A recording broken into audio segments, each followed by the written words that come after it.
అతన్ని ఏమీ చేయలేదు, ఆమెను ఏమీ చేయలేదు. దేవునికి భయపడండి. సంతానాని కోసం అతను భయపడే ప్రసక్తి లేదు. నెంబర్ 2, సంపద కోసం అతను భయపడడు.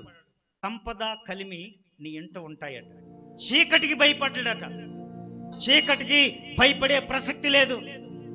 అంధకారానికి భయపడడు. వెలుగు అక్కడ వ్యాపిస్తుంది. కోర్టు కేసులకు అసలే భయపడ్డట. న్యాయ విమర్శలో వారు వాద్యము గెలుచును, దేవునికి మహిమ కలుగునుగాక.